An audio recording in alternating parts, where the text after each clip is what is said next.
folks. Welcome to another episode of Film Study. This is Ken McCusick, and we're back for part 2 of the discussion of the defense in that game against the Steelers. Unbelievably optimistic part 1, discussing this with Sam Njoku. Sam, how you doing? Feeling good. I was telling you, this Ravens defense turned the corner, even though it resulted in a loss. A lot of good things that I saw in that game. Yeah, no doubt. We talked a little bit about how this hurt the Ravens' playoff hopes. That's not good, and from that, the silver lining from this really is pretty deep in there. But just the way the secondary played, the additional safety play, the additional hope the Ravens showed at corner with some of the play of Trey White, with Humphrey moving to the slot for all the nickel snaps, with Nate Wiggins getting a greatly expanded role because of that movement of Humphrey.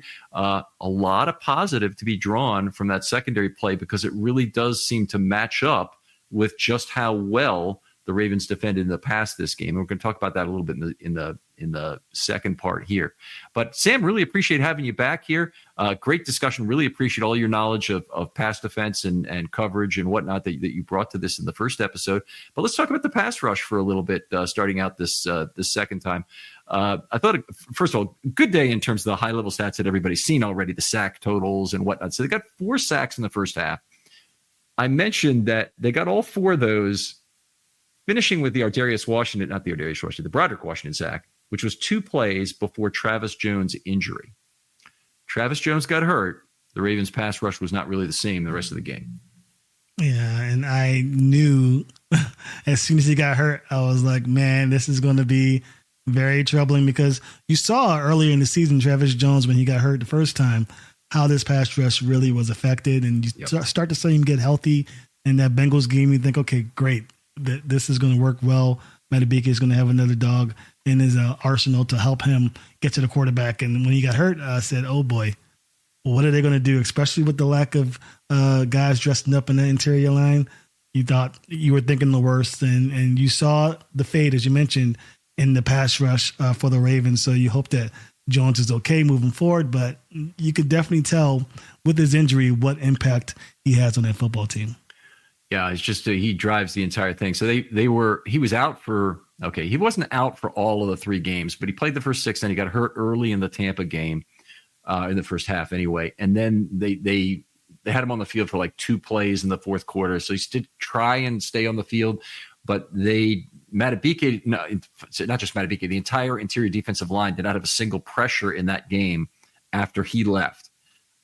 And the Ravens' ATS rate allowed for the Tampa game and the 2 that followed was 50%, ample time and space. Now, I define that as a 3-second pocket. It's a statistic of my own calculation and collection.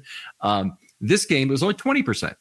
And the last game where Jones was back, it was 29%, which is very average. 20% is good, in terms of this. So they did a very good job. Some of that was some Bengals weak offensive line play, and probably some of it was some Steelers weak offensive line play in this game as well. I thought that in particular, Broderick Jones didn't look particularly good on the right side.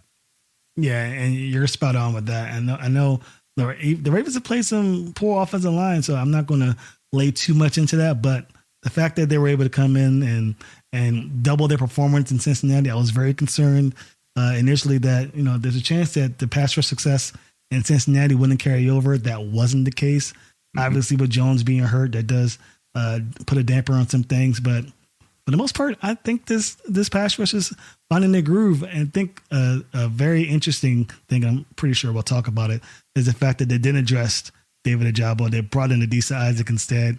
How much he played a part in the success isn't that much, but it's starting to look like the Ravens are still trying to tweak things.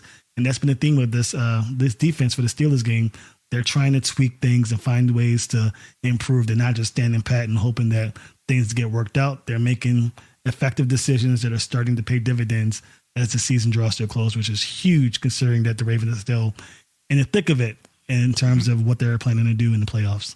Yeah, I definitely agree with you on the Ojabo Isaac decision. I think we will get to that a little later. We'll make sure we answer that. I think we got to have a question about it too, which is good. Nice. So in terms of ample time and space, 8 plays, they dropped back 40 times that resulted in either a pass or a sack. So, and that was all Wilson. Fields didn't throw the ball. So eight plays, 20%, 49 yards, 6.1 yards per play, included 1 sack.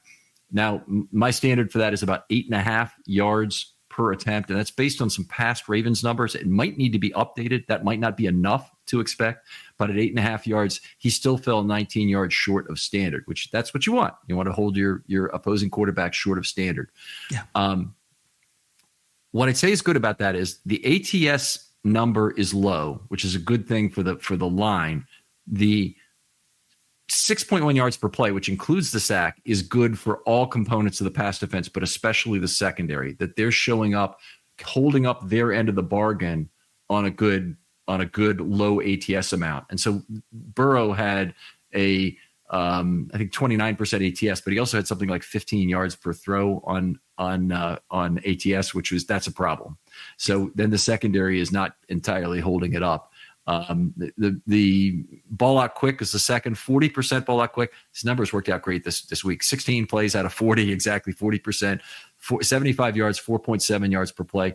You should be at around 6.0 on ball out quick throws. So he was approximately 21 yards below standard there. With pressure, 16 plays, 40%, 57 net yards, 3.6 yards per play is right on the money. Is 1 yard above expectation. So 39 yards below expectation overall, 220 expected and only 181 actual, which is a very nice place to be. But I will say one more thing about this is the relationship between pressure and ATS. I typically like to see it about 1.5 to 1 for the defense. It's 2 to 1 this game. That's outstanding. That's forcing the opposing quarterback to make a lot of ball out quick throws, and it's a very nice place to be. I love your statistics when it comes to that, because I usually look at ATS. I usually look at how many yards they are from the quarterback prior to the ball being thrown and all of that. But that is a nice additional stat that I might need to implement when I'm looking at film study on these games, because you're right. The defense played phenomenally. They complemented each other very well. If the ball was getting out, the defenders were right there to stop the receivers. And that's what you want to see, something you didn't see in the past. And I'm wondering if this pass rush, especially, and I thought that with the increase of pass rush, I think this was a thing for a lot of Ravens fans early in the season, that the better the pass rush, the better the secondary play. Wasn't necessarily the case against the Bengals. Definitely was the case in this game. They complemented each other very well. I'm wondering how opposing offenses moving forward handle that, knowing that the Ravens do have some secondary help and the pass rush is able to get there. Maybe they're doing more to extend these plays, more bootlegs to give their quarterbacks time to make those throws. But very nice to see what the Ravens are able to do on defense, and this pass rush should improve. It needs to improve, get better, but it's a good starting point. I like where they're at. Travis Jones, again, I mentioned it. How healthy is he going to be moving forward? Will his injury hamper his performance? Because we've seen that his injury has coincided with his performance. They keep him out there sometimes, and maybe he shouldn't be, or maybe he's done 100%, and they need him at 100%, because when he is at 100%, he's one of the best interior pass rushers in the league. And that's something that a lot of Ravens fans aren't really taking into consideration as this team move forward. But we'll see what happens. I like the pass rush. I like it a lot. Commands double team, to be sure. One thing we usually talk about on a week-to-week basis is how Orr uses numbers in the game. Pretty much as a four-man pass rush in this game. 6 times only he rushed 5+. He sprinkled in some very minimal deception, which I'll talk about a little bit, but the 6 times they rushed 4+ were 4.0 yards per play, and so it wasn't that much more when they had a 4-man pass rush. Your 4-man pass rush, of course, gives you 7 to drop the coverage. It's a much more comfortable feeling, probably for the couple of safeties back there to, you hope you could depend on these guys to be, they're in the early stages of playing those exact positions at the NFL level. You still hope that you can depend on them, but it's still having either 3 or 4, high level cornerbacks up there up front really helped. And it's just the opposite of the 2023 Ravens. The 2023 Ravens had really questionable corners, and they had great safeties on top that were making up for their play. Geno Stone had a monstrous year as a ball hawk. Williams was a good player despite some tackling difficulties he had during the year. That's all reversed this year. Geno's gone, of course, and Eddie Jackson hasn't filled his shoes. I don't know what would be smaller that he hasn't even filled would be the joke to make. But he's having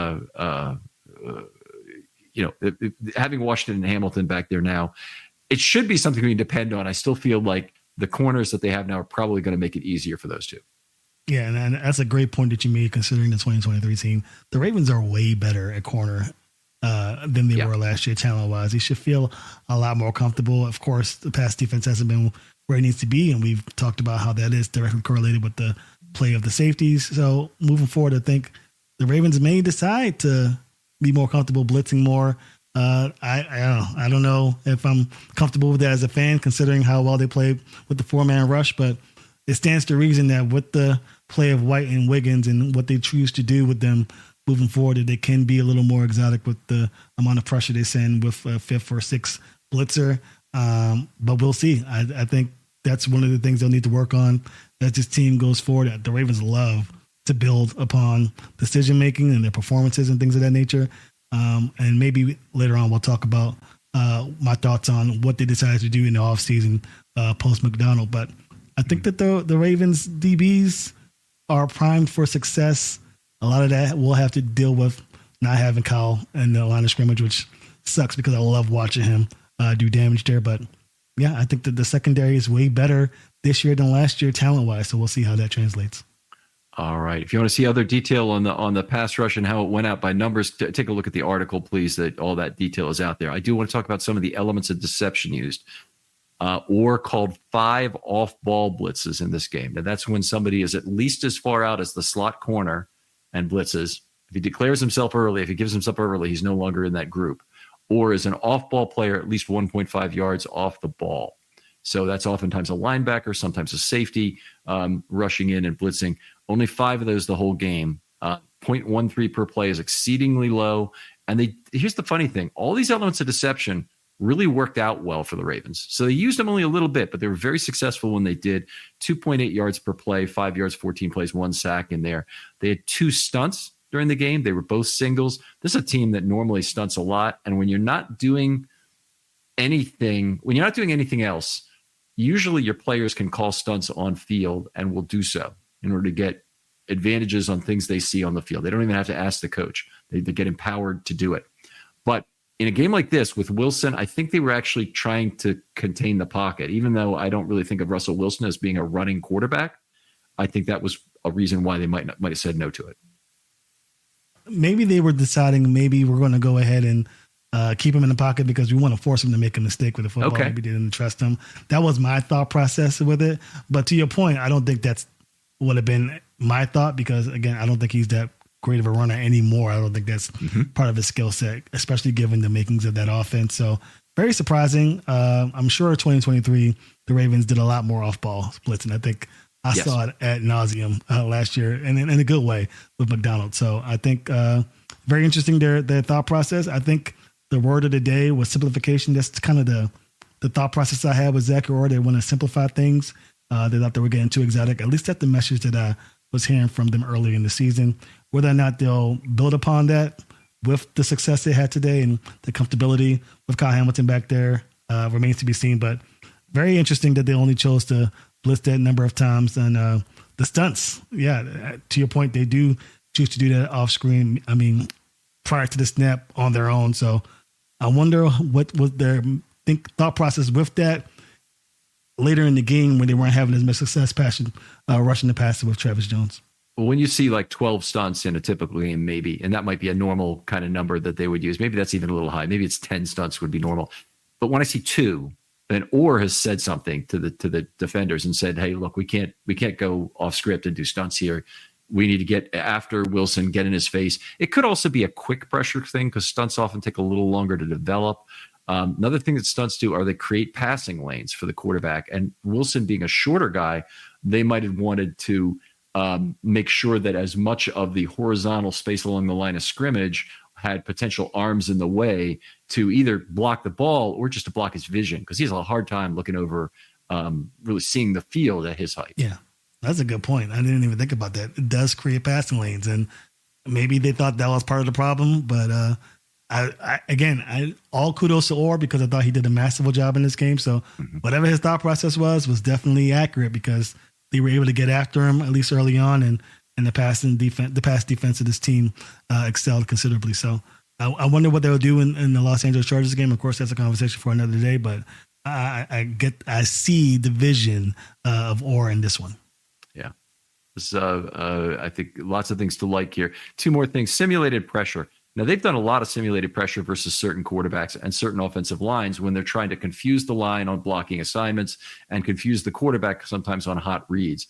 It does put your linebackers, who are typically the ones dropping into coverage, at a disadvantage. It could be your inside or your outside guys, either ones. When they have to drop the coverage, most outside linebackers are not Tyus Bowser, exceptionally good at dropping, have good speed, and be able to get to things. And most inside linebackers have the same sort of troubles that we've seen from Roquan Smith at times this year, where he seems like he's wedged up in there and it takes him forever to get to the outside to cover a running back that he's supposed to be on. So only one play. It happened to be Washington's sack for -10. That was a simulated pressure. That one also had something else associated with it. It also had a blitz by Roquan Smith on that play. So that meant it also was a 2+ elements play, one of the deceptive pass rushers. So that was the only one of those for -10 yards also. So some overlap in these successes, but that one play, obviously, which brought together multiple elements, also a positive one. Yeah, and I'm a fan of simulated pressure. Just listening. Watching Mike McDonald's defense last year, that was his bread and butter. But to your point, Roquan has struggled in those situations where they ask him to pull back post snap and bringing a guy from the outside. So I think the Ravens saw that in film, him struggling to get to that running back, maybe get to that slot corner.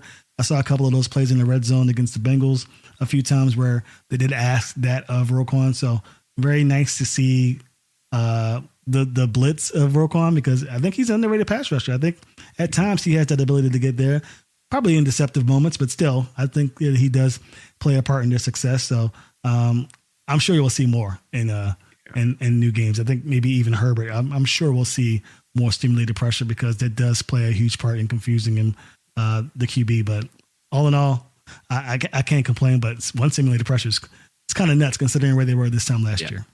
Yeah, the Bengals in the first game used 15 simulated pressures against the Ravens. In the second game, they used 0. So it's sometimes you're just tinkering, you're trying to find the right formula, but that was pretty weird, honestly.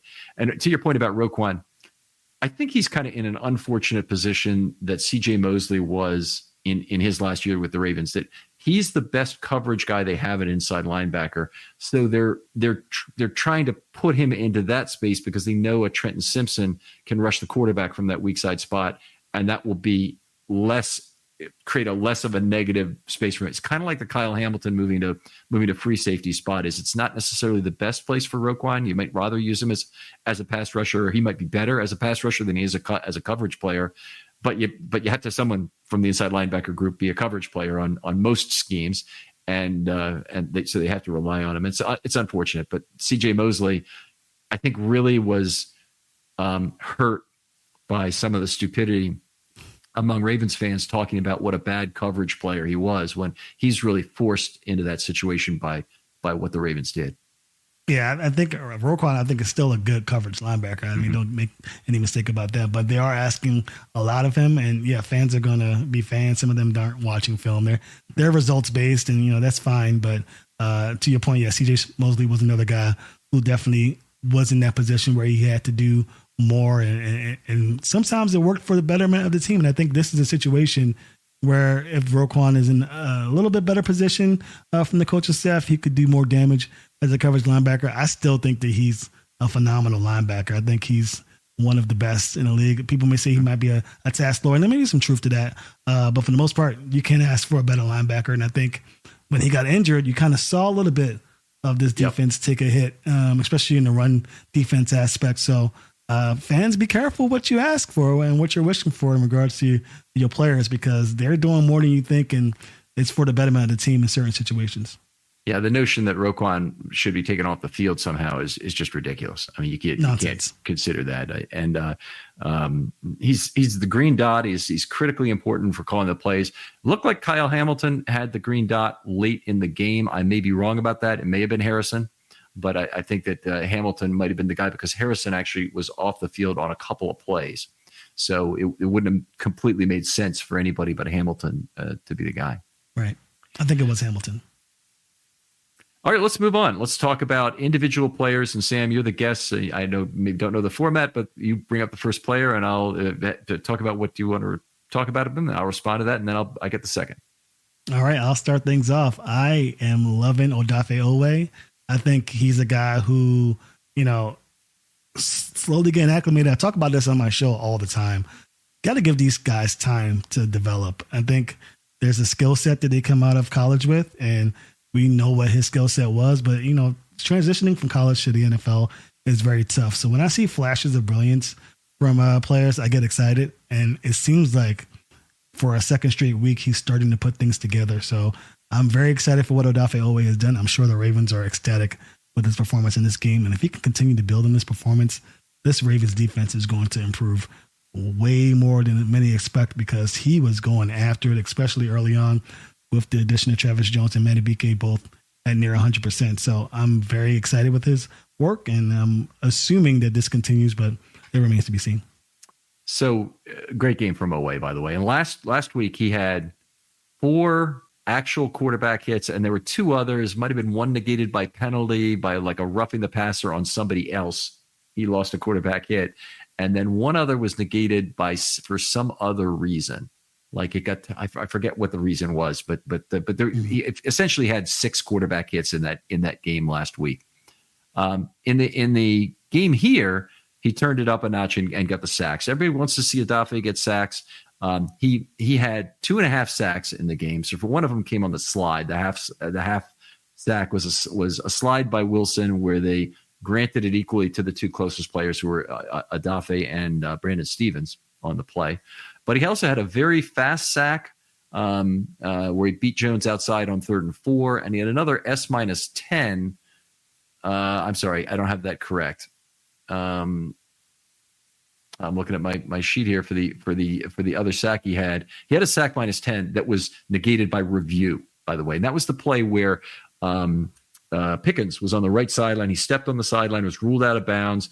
They started, but they ruled it as a completed pass. He came in, sacked the quarterback, and then they stopped the play and they said, "Wait a minute, we had to review it," and we blew the whistle just before the play occurred. But both teams are playing that play at full speed, and Odafe got a sack. That was a nice effort. I think that he is primed to excel in this defense. I was very high on him coming out of college, but yeah, I think to your point, especially that play that got called back, he is on full go. I don't know what happened between that Bengals game, prior to that Bengals game, and now, but he is on full tilt. I don't know I don't see any changes on film that jump out at me, but maybe he's just starting to put it together, or maybe something on film that he's noticing about his game that he's corrected. He is looking very good, and I'm hoping, and I'm sure Ravens fans are hoping, this continues for the majority of the season. Yeah, he's remarkably, he's had always a pretty good toolkit of moves that I think is improved with having Chuck Smith here. I mean, he's been in the league 4 years now. He's always had a pretty good spin move, and he's always had a pretty good dip move to the outside, and he's very strong, so he's a good dip and rip guy. Where some edge defenders are just not. It's just not the perfect move for them. They end up getting slowed down. David Ojabo kind of falls into that category, unfortunately. But honestly, with Odafe, he's got a good dip. I wouldn't call it bend in the traditional sense, but it's a very good under the shoulder, force the left tackle to do something stupid move. And I really like it. But the problem has always been he's so slow out of his stance that he has been, that hasn't been something that has dramatically improved over his career. It really needs to be something, if there is a way to get training on that. And I've been thinking about this in terms of driver's ed and a machine we used to work on that, you basically would have your foot on the gas and then you see a red light and you'd have to judge how quickly did you have to stop the car by putting your foot on the brake, and the thing would time you, and it'd be like, 0.32 seconds or something.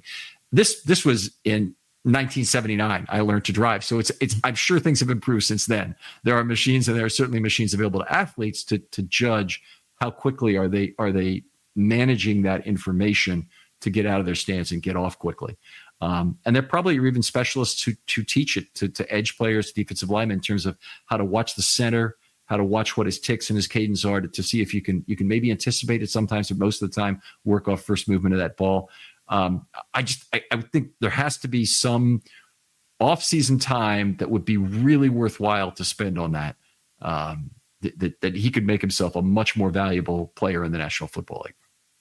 Yeah, I know he had some off-season training with a few other guys, and even some guys outside the Ravens roster to improve. And I think it was with Madubuike as well, actually, that he had that training, and it's starting to see that matriculate and form out here. But you're right. I think another off-season with the pass rushing specialist, and they do this all the time. They get guys to come in and help them out. But I think, to your point, a guy that comes in and kind of helps him increase his time off the ball and off the snap, and getting to the quarterback will pay huge dividends. But his skill set, as you mentioned, is top tier, and he's well at both. So I'm very high on this guy. But to your point, he's a little slow off the snap, I should say, and we'll see if that improves. But skill set is there, and I'm liking it. Especially with this performance. I'm feeling very confident with him moving forward, especially because the Ravens were unable to acquire a pass rusher pre-trade deadline. So you got a number of players coming up this offseason who are in their early spot to sign them. And always one of them, because he was already signed for the 5th-year option. But Travis Jones, likely, or Darius Washington. You could go down to Daniel Fa'alele if you want the entire range of options in terms of, expensive to cheap. Tyler Linderbaum is a big one this offseason. Who do you try and sign out of this group, or how do you approach trying to sign these guys? You got to get Travis Jones back. I know it's a luxury maybe at this point because you have Madubuike, but I think that he'll do well in other places as well as here. I guess being injured a couple of times this season has me a little hesitant, but he's been the guy that's been able to overcome the injuries. Does his level drop with those injuries? Yes, but considering it's a lower leg injury, it's not very difficult to see why he struggled. But I would love to get Travis Jones in here. I'd love Odafe Owe back because you need a pass rusher in this business. If he shows what he's shown now, maybe not to this level, but if there's a dip in production, but still steady with getting to the quarterback, I would love to have him back. Isaiah Likely, maybe a luxury, but bringing him in, and then you maybe have a conversation about Mark Andrews. Yep. I think that will be something to look forward to. I don't think you can bring Daniel Fa'alele back. I think he's just a guy that maybe on the outside looking in. Who else? Who's the other guy? Who? Linderbaum? Oh, you got to bring Linderbaum back. Oh my goodness, that should have been the first one I mentioned. This is a lot of names, and the problem is all these guys would be early signees, and you're not trying to. But Linderbaum, you really need to avoid letting him get to the 5th-year option point because you can't afford it because he's lumped in with left tackle money and whatnot. So you got to sign him this year. Whereas Hamilton, they can afford to wait because the safety dollars for a 5th-year contract, same draft, are much lower, and they can then still sign him before his 5th year instead of before his 4th year for Linderbaum when they're sort of forced to.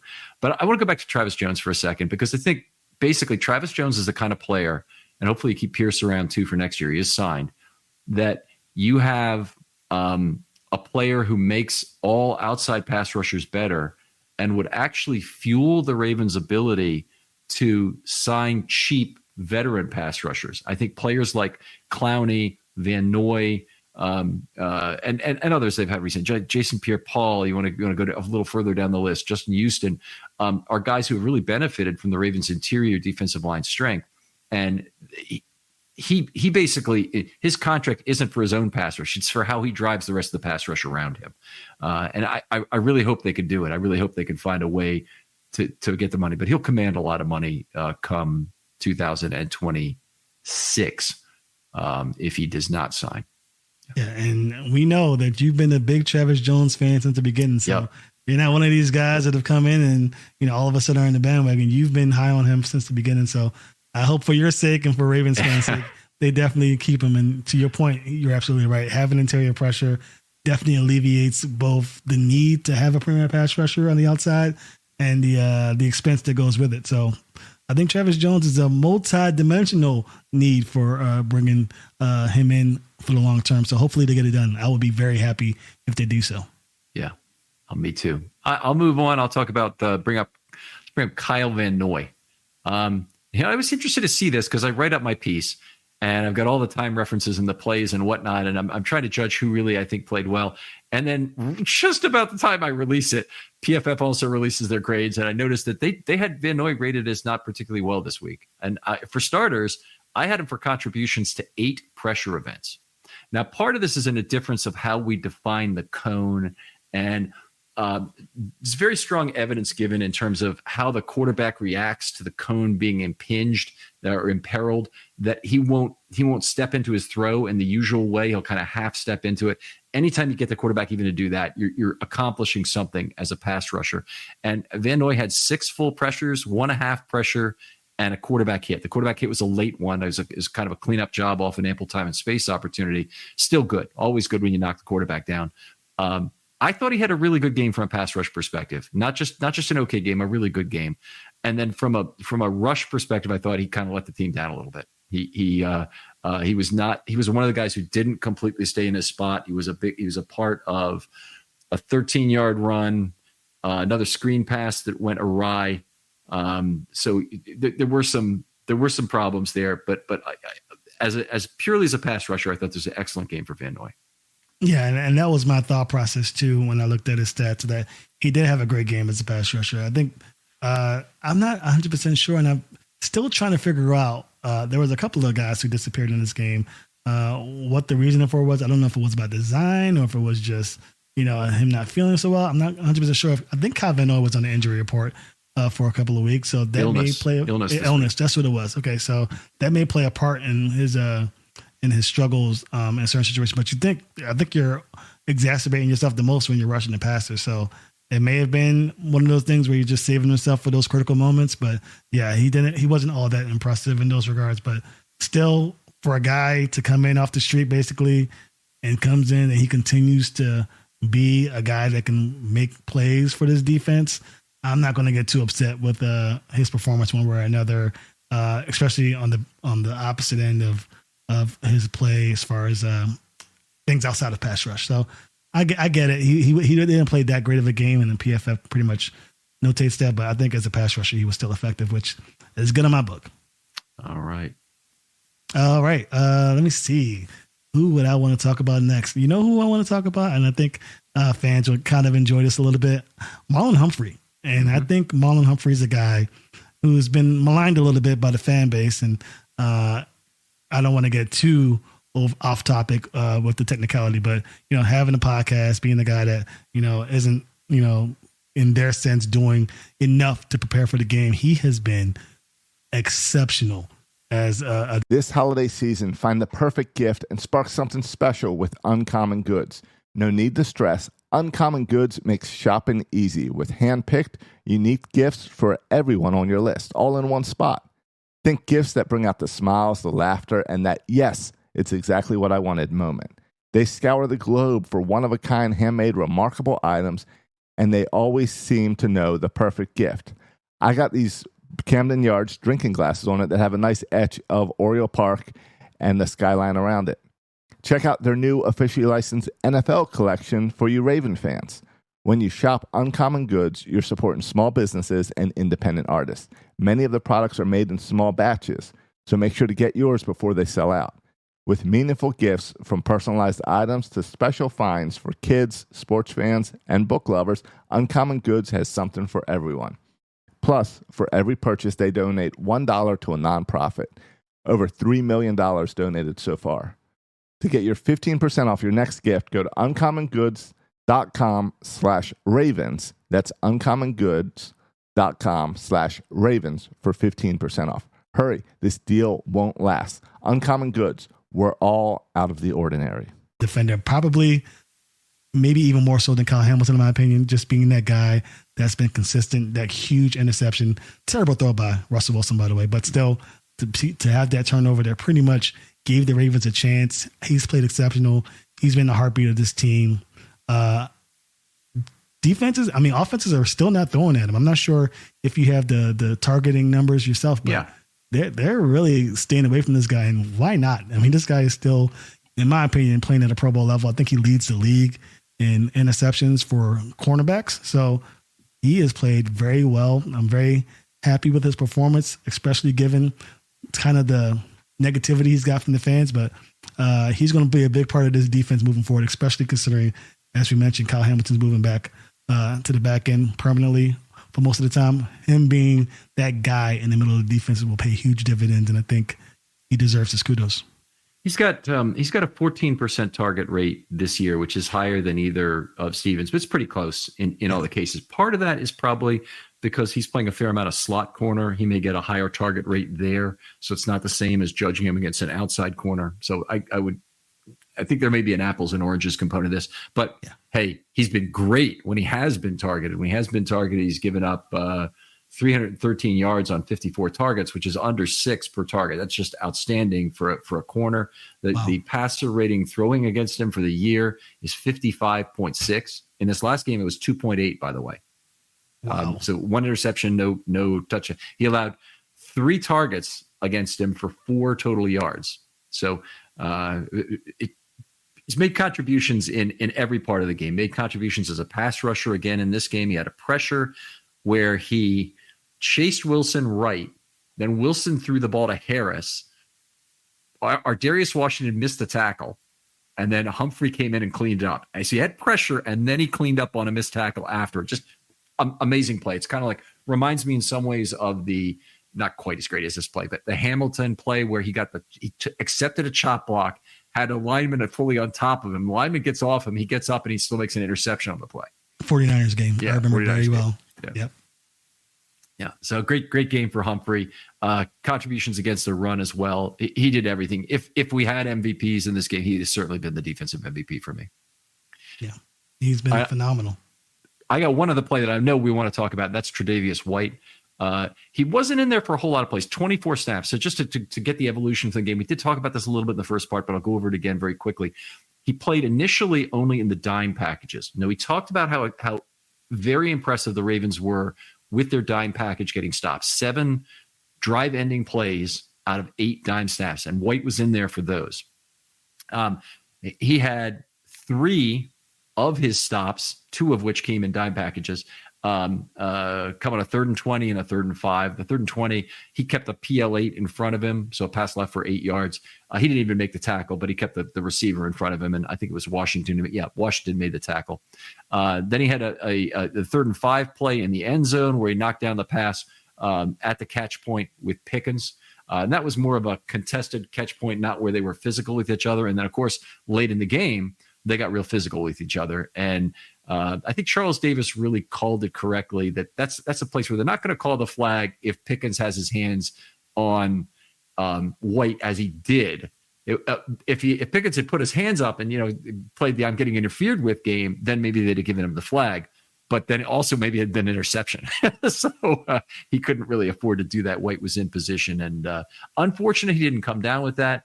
Only 2 completions for 15 yards on his 4 targets in total. The ball skills immediately apparent again. I think Stevens is going to get, White is going to get some significant playing time at right corner in the coming weeks. I don't know if it's going to be a complete transition. It may be a rotation. That's often the way that Harbaugh rolls with this.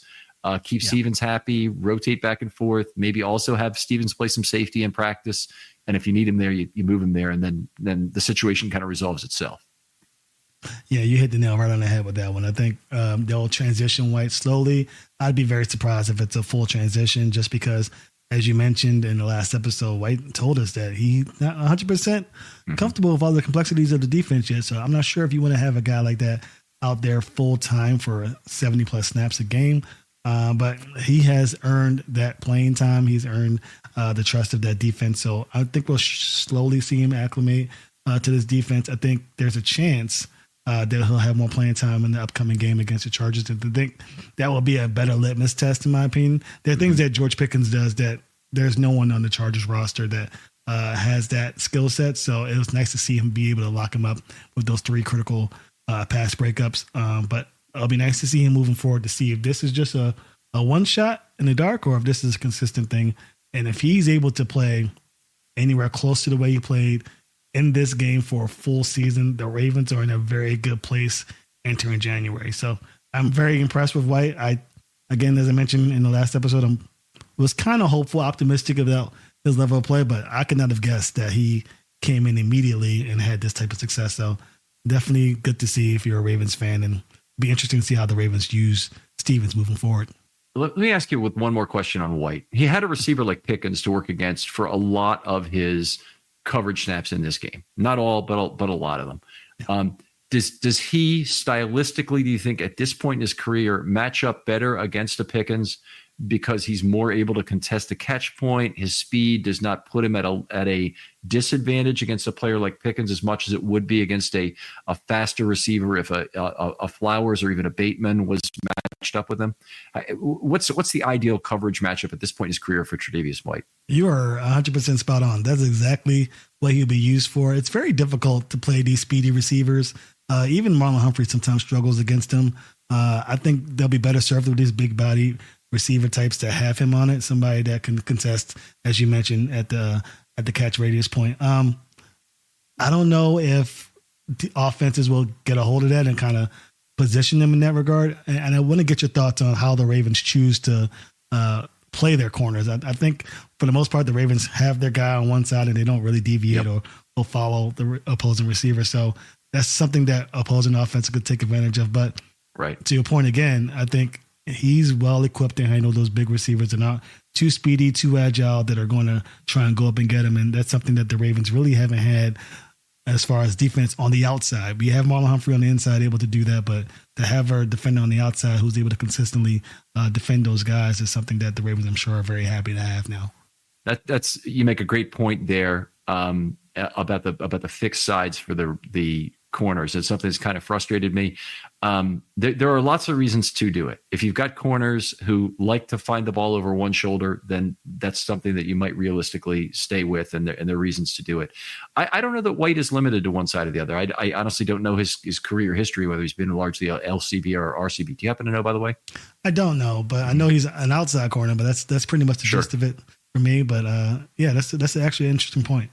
Yeah, so he might have been either, but I think the Ravens have a new opportunity to change the rules right now and say, hey, we want Wiggins on the opposing number one receiver. And I think that's the matchup the Ravens would do best with, because the usual rule of putting one corner on an island is you put your best corner on the number two receiver, because you can leave them on an island there and you usually are fine. If you put your second best corner, but maybe your most physically gifted and fastest corner, you put on your number one receiver and then you give him help. And with that, you can usually cover that number one guy. But with White, it'll be interesting because I think he really is a matchup guy, and they might want to move him around a little bit. In this game, he only played right corner. He didn't play any slot or anything like that. Actually, wait, I got to think about that if that's true. See, he might have played slot in some 2x2 formations here. I kind of forget where he lined up in the dime, whether he was on the outside or the inside. But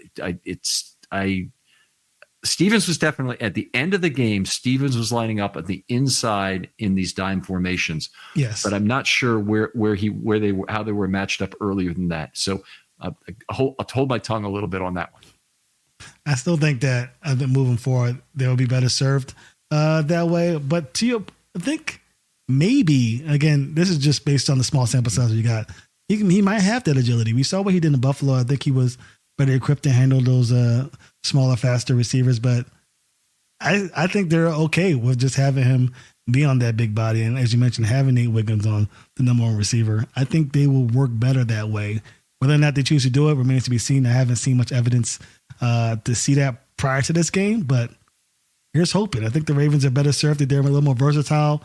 Having Kyle Hamilton play in the back end definitely shortens the amount of complexity they can have on defense, I think, to a certain extent. So being able to be versatile with where you move your corners may play dividends in the long run. Okay. Other players you'd like to talk about? Do you have somebody else? Let's see. There is one player, and I think that I touched on a little bit ago, Adisa Isaac. I think that there's a chance that this is something that we may be talking about more so. The David Ojabo experiment may be coming to an end, which is unfortunate because that tandem with Odafe Oweh was always enticing considering they both came from the same college. But I don't know, this Adisa Isaac thing. I don't really have the stats. I'm not sure he wasn't too impressive in his limited role. But I think that they see the potential with him, and they're going to have to take a shot. You drafted him for a reason, and you're not getting what you wanted out of the Jabo. So I'm very interested to see moving forward how they do. There is a specific set of guys that are inactive every game, but they're starting to flip flop who they decide to bring in and give a chance. So I'll be interested to see if this is the setup moving forward, if they try Jabo again in the weeks ahead.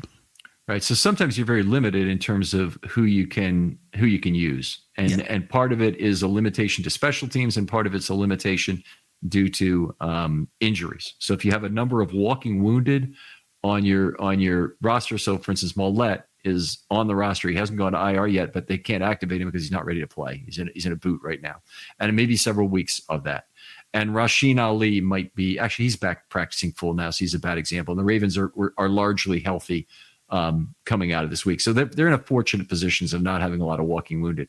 I think it was about week 2 of 2023.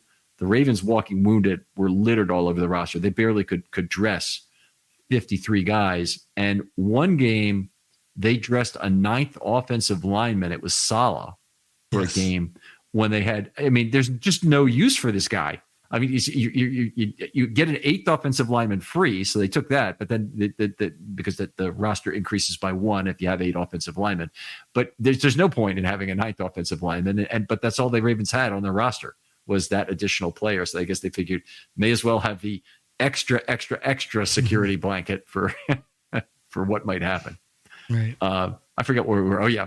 But in terms of the Ajabo and Isaac situation, I think it's good to get a look at Isaac, first of all, because you want to see where he is on the developmental path. But more importantly, if they had an option to really develop one of these players right now, the obvious choice that is better for the Ravens is Isaac. Isaac is a first-year player. The Ravens own his future for the next 3 years. They still are highly incented. By the way, is it incented or incentivized? There's these grammar nerds out there. If you're a grammar nerd, hit me up. I want to know if it's incented or incentivized, because I looked it up once and I thought I saw that it was incentivized, and I always learned the word as incented growing up in a profession that uses that word a lot. So anyway, the Ravens are highly incentivized to wanting to see what Isaac can do this year as opposed to later. And that makes sense. A job ball, you pretty much know what you have. There's a chance for a spark, but you got to get your guys going. And I know this is a defensive portion of the show, but there's other guys like Tez Walker, Rasheen Ali, who the Ravens haven't seen yet. And they want to get them on the field to get them acclimated to NFL speed, because, and I mentioned this early in the season, it is a struggle for an offensive or a player in general come from college to make that transition to the pros. They're leaning so heavily on the athleticism instead of the nuances of the game, the technique that is required to be successful. It's a lot. The playbook it's a bunch of stuff. So to get those guys on the field and have them get snaps is very important. So very interested to see, very happy to see them take this approach with Isaac, and let's see what they do as the weeks progress. A great point there. And if you look at the running back situation as an example, I know we're talking defense here, but Rasheen Ali can't get on the active roster, but they've hardly gotten any total snaps from RB3 the entire year. In this game, Keaton Mitchell didn't have any. Nope. So if they can't get him on the field, I think that's right. He didn't have a single snap, I believe. He definitely didn't have a carry. But in any case, now Keaton Mitchell did have 2 snaps at running back according to this. Okay, but even so, it's still the point is still, I think, secure here. It's not going to help to get Ali on the team if he's only going to get 2 snaps in a game or 3 snaps in a game. He'll play some special teams.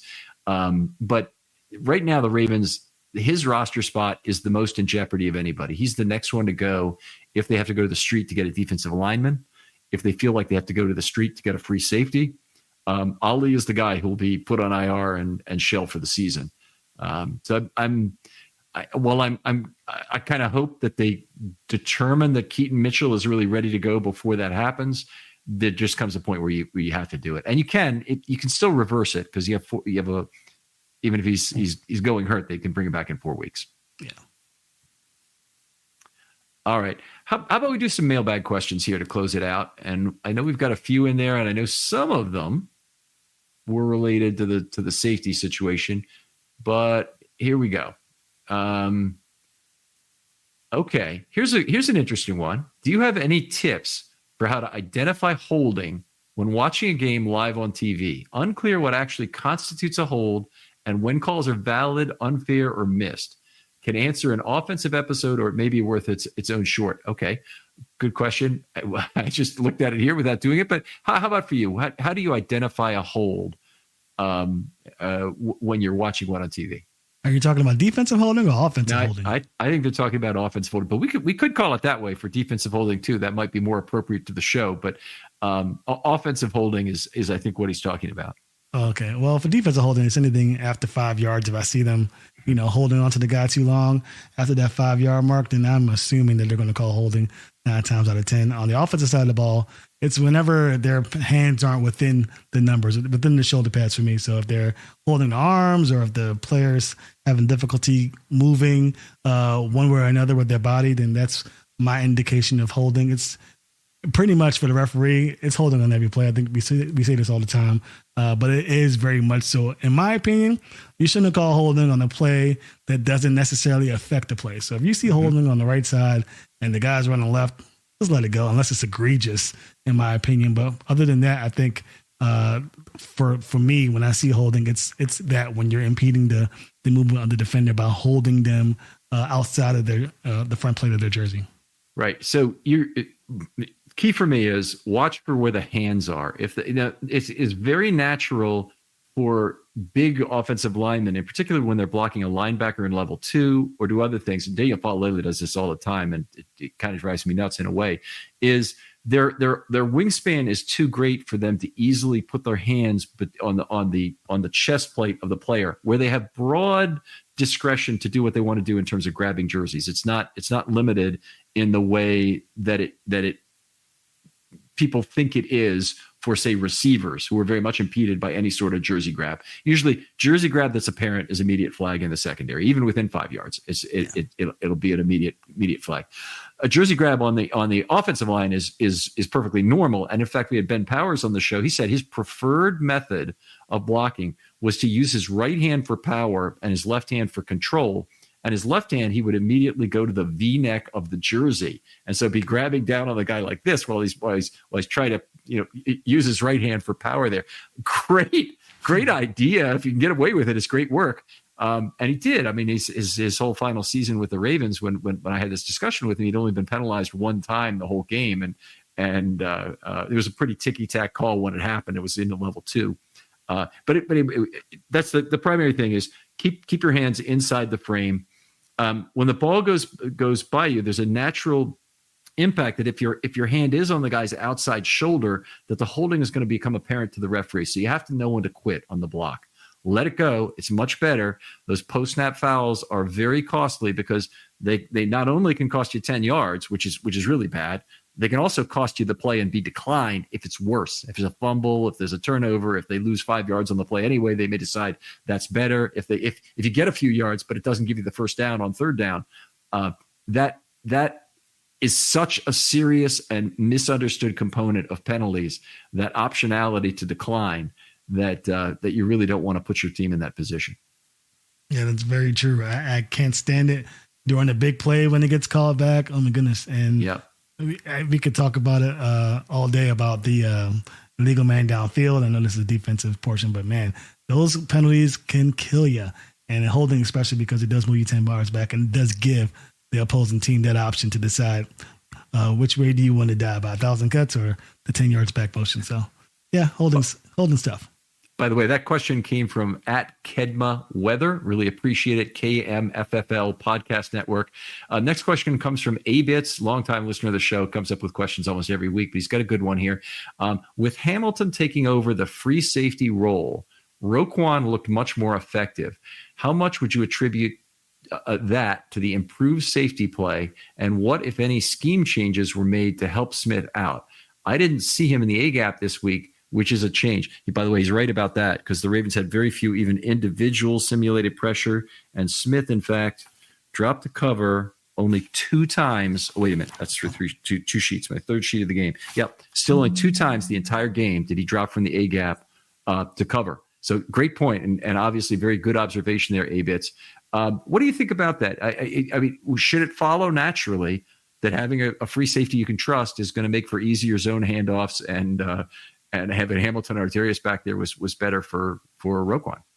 I think so. I think there is something to that. I'm not sure if that will continue throughout the rest of the season, but it does make sense that having some help back there, being very confident in who you have in the back end will leave you more comfortable to have Roquan in those situations where he doesn't really have to do those simulated pushbacks to get into coverage. So I think that have something to do with it. Do I think it'll last throughout the rest of the season? I'm not sure, but that's a very good observation. Roquan did look way better in this contest than in previous weeks, and I think that could have some correlation with the move to Kyle Hamilton at free safety.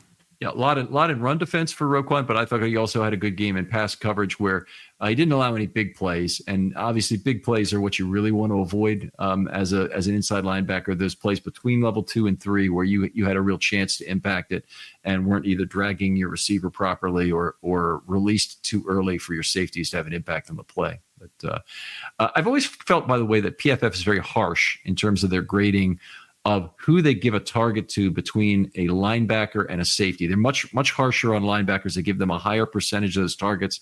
And a lot of times linebackers just can't follow a route as deeply as they would need to be effective. And that space between 2 and 3 ends up being a big transfer of targets from safeties to inside linebackers in their system. That's a very good point. Yeah, I've noticed that too. That could be, I don't want to say political, but it could be political because, having coverage grades higher for safeties is a lot more important than for linebackers. But yeah, I think you're right. There is something to that. I wonder why that is. Maybe because it's the second level and they're expecting more from the linebackers, but that is a good point. I do see them be a lot harsher for those linebackers. All right, let's see if we've got one more here that we haven't really answered in the rest of the show. This one's from Brad McGowan. Brad, always appreciate it. Hamilton is 6 and Washington is 8 in PFF coverage grade for safeties. Oh, really? I didn't know that. I think Williams is last. Do you really think Williams is washed, or is he rebelling against the system or something? Makes no sense. He's just so broken now. Man, that's a good point. And I think, yes, Washington's very good at safety. Definitely. I don't know how the Ravens do it. They always get these guys, Geno Stone, Chuck Clark, now Darius Washington to come in and just fit right in like a glove. And we all know Kyle Hamilton's acumen as a player that doesn't need any discussion. But yeah, we talked about it. I'm not sure what happened with Marcus Williams. It's one of the stories that's going to kill me because I've watched every snap of his this season just to get an idea of what's going on. It's just the lapses in judgment as well as the lack of speed at times. When he had one arm last year, he was looking like a phenomenal safety. And for whatever reason, the drop-off is there. So I don't think he's rebelling against the system. I think he's trying his best to make a play, and it's costing his team. And I think sometimes he just really doesn't know what the play call is. At least that's what it looks like on film. So it's tough for Marcus, and I hope that he gets it together. Who knows? I mean, it's still a lot of games left to be played. He may get another chance at it. Yeah. Obviously, fans are going to think some type of way because he only had one snap in this game, and the pass defense played so well. But he still has a chance to turn things around. And I think he still has the ability to be that safety. Again, as we mentioned in the last episode, I would be awfully upset if he goes to another squad and plays the way he has in the past. He still has that in him, I think. Can the Ravens bring it out? Who knows? But they're running out of time. They have to make this decision, and I think they're better for it without Darius and Kyle back there. They may well have to go back to Williams with injury. And one of the things I like about how they've handled the situation is, unlike the Eddie Jackson situation, where I think they basically burned the bridge with him.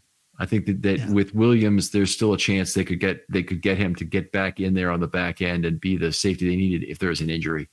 And it's always a possibility with these players. So you really don't know. All right, let me see. We got anything else? We've got that. This question from Brad. Brad, thanks again for putting that one. Okay, here's one from B More Sky High. I know he had 2 good ones in here. Okay. Hamilton playing free safety. We're essentially giving us a lot of plays, +3, -3 yards from. Okay. I think he's saying when Hamilton was playing closer to the line of scrimmage, he was essentially giving, you gave up a lot of plays, ±3 yards from the line of scrimmage. Now I understand the question. Okay. Almost forcing death by 1,000 cuts. Given Hamilton is likely to get better at playing free safety and making plays from that spot, do you think it's worth the sacrifice? I'll answer this one first, and I'd love to hear what you have to say about it. I think they're kind of forced into this sacrifice right now. I don't think they have another choice. And I've been saying that for a long time with Williams, is there just isn't anybody else on the team who could play that free safety spot. Now Hamilton's done it. They give up something to do it, but it's kind of a little. It's nice that Marlon Humphrey is the guy who ends up playing more nickel in this, and him being a big physical guy, at least it gives you some of what you had with Hamilton. Yeah, and I agree with you completely. You had to make the move at this point. You were trying to be the defense you were last year by keeping Hamilton there and being versatile and giving the opposing offense something more to think about. But at this point, you lean on your offense. You don't make yourself the reason for the loss. And as he mentioned, Kyle Hamilton is only going to get better as he gets comfortable in that position. He has the skill set already to be successful. He's just more dangerous as a guy near the line of scrimmage, but that doesn't mean he doesn't have the talent to be effective at that end. There's a reason why safeties aren't really, considered a premier position, because you're not near the ball nearly as much, but that doesn't mean that Kyle Hamilton won't have success. These teams are going to still try and attack this pass defense because the run defense is that good. So Kyle will still have an opportunity to be that guy. I think Kyle will definitely have a chance to be the guy you need to be on the field, and we'll see what happens with this defense. But I think for sure, there's no way you come into this game without making that switch. I'm glad they made it. They had 10 days to figure it out. And I think moving forward, this is going to be the way to go. As you mentioned, Marlon Humphrey can still be that guy in the physical corner in the middle of that defense and still cause some problems. But obviously, they'll be a lot better with Kyle Hamilton there and a fully expressively great safety in Marcus Williams. That's not going to be the case. At least it doesn't appear to be the case now. So let's hope that this defense does what they have to do to shore things up as the season ends. But I know this isn't a defensive portion, but if this offense can continue to play the way they have in the past, opposite this game, they're set with Kyle Hamilton back there. Yeah, they'll be fine indeed. And even if you believe other offenses are more competent, and I'm certain that's true, that the Steelers are somewhat limited, they're still not terrible, and they've played well recently, and the Ravens really turned it around on them and put out a really good defensive effort. Yep. Got one more question here. It's from Brett Hammonds. He says, how many years of team control does Ardarius Washington have left? And is now the time for a divisible benefits extension? Okay, so he's in his third year right now. And Ardarius is a weird case where he played 4 years ago, but he lost a year of his tenure to not being active. Might have been on the practice squad. He wasn't on the roster anyway, so he lost his year of eligibility for year of tenure from that. So he's still 1 year short of being a free agent. So this would be the time to sign him after this year to some sort of a cheap deal. And by the way, he's also the kind of player those deals usually are most attractive to. It's a guy who normally doesn't necessarily fit everybody's scheme, isn't necessarily a big value player across the league, but he might become that. And if you sign him for 3 years, $12 million or something after this year, that might be a win for both teams. It'd probably be an extension, by the way. He'd probably play his fourth year at the current rate and then sign for 3 extra at $12 million. And you potentially could get a good amount of divisible benefits for both player and team. The player gets limited risk, and the owner, the team gets good value on the contract. Yeah, I think this is one of the moves that the Ravens always seem to make.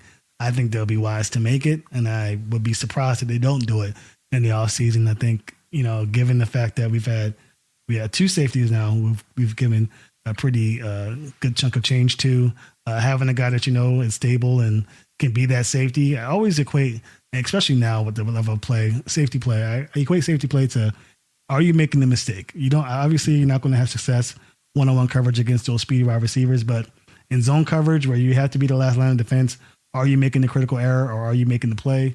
More often than not, Ardarius is making that play, and I think the Ravens will reward him with a good contract. And I think that's pretty much the MO of this team for the last 30 years. So. Yeah, they've definitely been extremely good at finding safeties, particularly dime backs during the Ozzie era, and always finding them 6th round and later, cheap UDFAs and cheap players.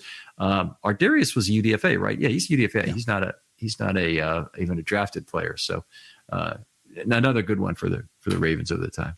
That's going to have to do it for this. I'm sorry we had some mailbag questions we didn't get to. Lots of great stuff out there. But Sam, really appreciate you coming on the show. Absolute pleasure to talk football for you. I appreciate you setting aside 2 hours. I've really enjoyed this conversation. I want to make sure we get you on again soon. Oh man, I'll appreciate it. I don't know if I told you this, but 95% of the reason why I got in this game is because I listen to your show and I loved your stuff. And definitely having a guy who's, articulate and very unbiased in their messaging with the Ravens and how they play on a week-to-week basis is definitely invaluable for the fan base. So definitely a pleasure to have myself on, and I appreciate you having me on. Definitely got to do it again. All right, Sam, very much appreciate you. He is at Ravens Talk Pod, or what is it? Ravens Talk Podcast on YouTube and Instagram, and Ravens Talk Pod on Twitter X. Okay. All right. Very good. Make sure you follow Sam. Make sure you tag him into some conversations, get his thoughts out, because he has a lot of good things to say, as you heard in the last couple hours here. Hope you also go back and listen to part 1. If you're still on with us, that means you're one of the really big fans of the show that are extremely loyal. So this is the time I make a pitch. Show the show to somebody else who hasn't seen it, maybe. There's somebody out there who might be a Ravens fan. If you meet him walking around the neighborhood, walking your dog, and you get to talking about the Ravens, say, one thing you should do is listen to Film Study Baltimore Ravens Talk. Do that. And we'd really appreciate it. Otherwise, 50-word review is always nice, 5 stars. Always appreciate that. And thanks again for your loyalty in terms of listening. Sam, thank you for coming on. Oh, huge pleasure. Thank you for having me. And we'll talk to you next time on Film Study.